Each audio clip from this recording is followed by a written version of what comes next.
এই সরিষা যদি আমাদের বাংলাদেশে হতো তাহলে রাজনৈতিক দলগুলো এই সরিষা ক্ষেতের টেন্ডার নেওয়ার জন্য সরকারের কাছে আবেদন করত আর জোর করে এই সরিষাগুলো নিয়ে যেত। আসসালামু আলাইকুম, আমি শরীফ বলছি জাপান থেকে। আপনারা সবাই কেমন আছেন? আশা করি আল্লাহর রহমতে সবাই ভালো আছে, আর আমিও আলহামদুলিল্লাহ ভালো আছি। আবারও চলে আসলাম নতুন আরেকটি ভিডিও নিয়ে। আর এই ভিডিওটা হচ্ছে সাইতামা প্রিফেকচারের মিসাতো স্টেশনের পাশেই এই সরিষা ক্ষেতগুলো। আর সব থেকে মজার বিষয় হচ্ছে এই সরিষাগুলো কিন্তু কেউ লাগায়নি, এই সরিষাগুলো এমনিতেই হয়েছে।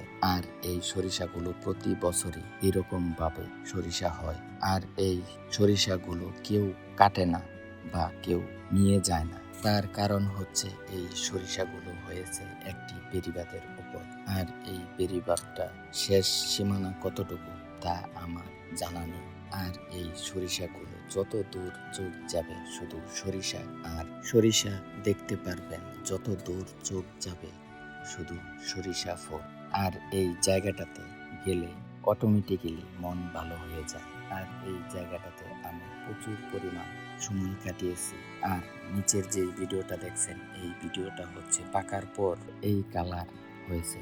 কিন্তু সব থেকে কষ্টের বিষয় হচ্ছে এই সরিষাগুলো কেউ কাটবে না। এই সরিষাগুলো পাকার পর এই জায়গাতেই বীজগুলো পড়ে থাকবে, আবার নতুন করে সামনের বছর গজাবে। কিন্তু কোনো জাপানিজ এই সরিষাগুলো কাটবে না, কারণ এই সরিষাগুলো হচ্ছে সরকারি জমিনে হয়েছে। আর এই সরিষা যদি আমাদের বাংলাদেশে হতো তাহলে হয়তো অনেক মানুষ মারা যেত বা বড় বড় নেতারা বা পাঠিয়ে সরিষাগুলো কেটে নিয়ে যেত। আর এটাই হচ্ছে জাপান আর আমাদের বাংলাদেশের ভিতরে পার্থক্য। তাই ভাবলাম যে আপনাদের সাথে শেয়ার। আমার এই ভিডিওটা কেমন হয়েছে তা অবশ্যই কমেন্টে জানাবেন, আর আমার এই পেজটাকে ফলো করে পেজের সাথেই থাক। হয়তো আবারও চলে আসবো নতুন কোনো ভিডিও নিয়ে। ওই পর্যন্ত সবাই ভালো থাকবেন। আসসালামু আলাইকুম।